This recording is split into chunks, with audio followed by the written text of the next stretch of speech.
तो आइए सीधे मुद्दे पर आते हैं।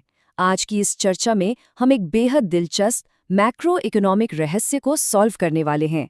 वो आखिर क्या जटिल जाल है जो हमारे इंडियन रुपी को यूएस डॉलर के मुकाबले लगातार नीचे धकेल रहा है? चलिए इन डेटा पॉइंट्स के जरिए इस पूरे खेल को डीकंस्ट्रक्ट करते हैं। अब इस नंबर पर जरा ध्यान दीजिए, 30%। ये कोई छोटा मोटा आंकड़ा नहीं है। ये एक्चुअली दिखाता है कि रुपी की वैल्यू कितनी तेजी से गिरी है।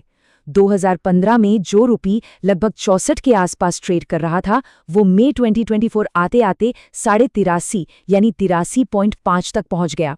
एक दशक से भी कम वक्त में करेंसी ने अपनी वैल्यू का लगभग 1/3 हिस्सा खो दिया है। मैक्रो इकोनॉमिक्स में ये बिल्कुल एक मैसिव शिफ्ट है। इस आंकड़े को देखने के बाद लाजमी सी बात है, एक बहुत बड़ा सवाल उठता है कि आखिर रुपी डॉलर के मुकाबले अपनी जमीन लगातार क्यों खो रहा है? ऐसे कौन से डोमेस्टिक हालात और ग्लोबल शिफ्ट्स हैं जिनकी वजह से हमारी करेंसी इतनी जल्दी इतनी गिर गई? देखिए, करेंसी का इतनी तेजी से गिरना कोई आम बात तो है नहीं। इसके पीछे कई डीप फोर्सेस काम कर रही हैं। अगर इस पूरे सिस्टम को देखें तो ये किसी जायंट पजल जैसा लगता है। यहाँ सारे मैक्रो इकोनॉमिक फोर्सेस आपस में कंप्लीटली इंटरकनेक्टेड हैं। करेंसी की वैल्यू का गिरना किसी एक आइसोलेटेड इवेंट का नतीजा नहीं है, बल्कि बहुत सारे वेरिएबल्स के आपस में टकराने का फाइनल रिजल्ट है। तो चलिए इस पजल का एक एक टुकड़ा अलग करके समझते हैं। सबसे पहले बात करते हैं उन 4 मेन कल्प्रिट्स की जो इस पूरे गेम में तराजू को रुपए के खिलाफ झुका रहे हैं। शुरुआत होती है हमारे लगातार बढ़ते हुए ट्रेड डेफिसिट से। इन फिगर्स को देखिए, 2021-22 के 190 बिलियन डॉलर से बढ़कर 2023-24 में ये डेफिसिट सीधा 264 बिलियन डॉलर्स तक जंप कर गया। इसका सीधा सा मतलब है कि हम एक्सपोर्ट कम कर रहे हैं और इंपोर्ट कहीं ज्यादा। और जब इंपोर्ट इतना ज्यादा होगा तो दुनिया को पे करने के लिए डॉलर्स की डिमांड भी उतनी ही बढ़ेगी। ये एक ऐसी भूख है जो लगातार बढ़ती ही जा रही है। लेकिन आखिर हम इंपोर्ट कर क्या रहे हैं? अगर इस ब्रेकअप पर गौर करें तो प्रॉब्लम की रूट बिल्कुल साफ दिख जाती है। पेट्रोलियम यहाँ अनडिस्प्यूटेड किंग है, जो टोटल इंपोर्ट्स का लगभग 23.1% कवर करता है।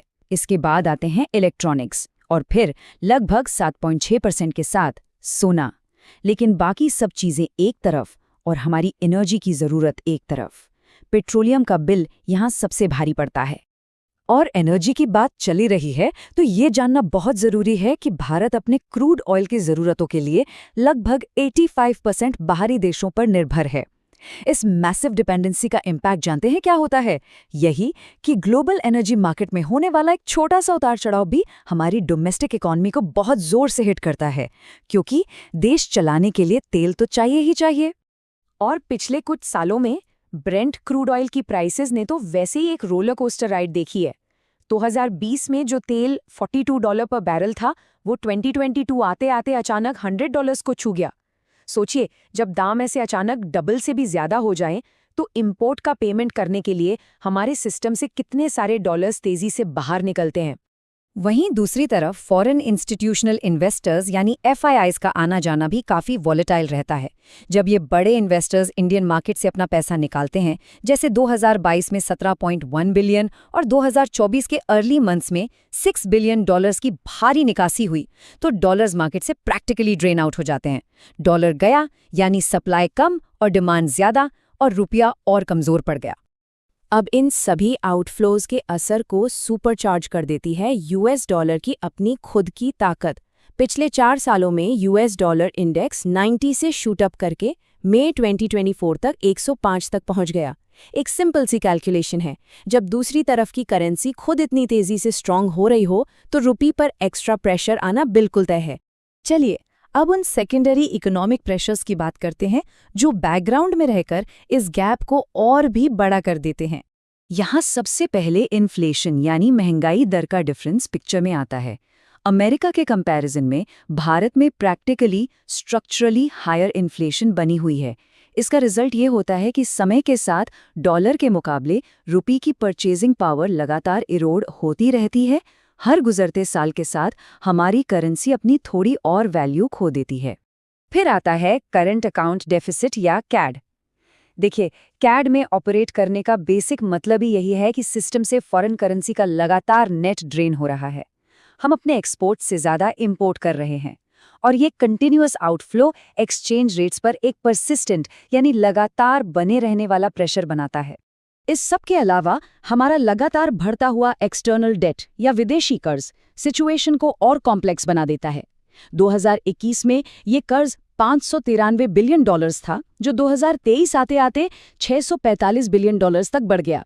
अब इस स्टेडिली बढ़ते कर्ज की किस्त चुकाने के लिए हमें कॉन्स्टेंटली और ज्यादा डॉलर्स को अरेंज करना ही पड़ता है। और इस पूरे मिक्स में ग्लोबल टेंशन्स को तो मत भूलिए। जियोपॉलिटिकल रिस्क इंडेक्स 2019 के 128 से अचानक स्पाइक होकर 2022 में 246 तक चला गया। होता क्या है कि जब भी दुनिया में अशांति होती है तो रिस्क से घबराने वाले इन्वेस्टर्स सीधा यूएस डॉलर की तरफ भागते हैं।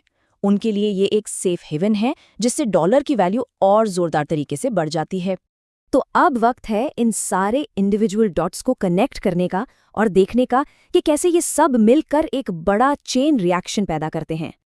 ये लिटरली एक जायंट डोमिनो इफेक्ट की तरह है। स्टेप 1, हाई इंपोर्ट कॉस्ट्स और बढ़ते तेल के दाम डॉलर्स की भारी डिमांड पैदा करते हैं।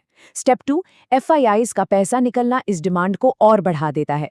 Step 3, global uncertainty US dollar को सुपरचार्ज करती है। और इन सबका कंबाइंड फाइनल स्टेप, डॉलर की एक्सट्रीम डिमांड पैदा होती है और रुपी टूट जाता है। लेकिन इन सब के बाद सबसे अहम सवाल ये है कि इस मैक्रो इकोनॉमिक थ्योरी का रियल वर्ल्ड में क्या मतलब है, जमीन पर क्या बदलाव आता है। देखिए, इस डीवैल्यूएशन की सच्चाई काफी चुभने वाली होती है। रोजमर्रा के इंपोर्ट्स, खास करके तेल, बहुत महंगा हो जाता है। इसका सीधा असर महंगाई पर पड़ता है, जो एक आम इंसान की जेब ढीली करती है। साथ ही देश का विदेशी कर्ज भारी हो जाता है और आखिरकार मार्केट और इन्वेस्टर्स के कॉन्फिडेंस को एक बड़ा झटका लगता है। तो पूरे एनालिसिस के बाद हम इस काफी प्रोवोकिंग करने वाले थॉट पर आके रुकते हैं। सोचकर देखिए, अगर हमारी ग्लोबल इंटरकनेक्टेडनेस का ये मतलब है कि दुनिया की किसी दूसरे कोने में होने वाली घटना सीधे तौर पर हमारी और आपकी परचेजिंग पावर को कम कर सकती है, तो क्या आज के दौर में कोई भी इकोनॉमी सच में इंसुलेटेड या अलग-थलग रह सकती है? ग्लोबल मौसम का असर हमारी लोकल जेब पर पड़ना बिल्कुल तय है।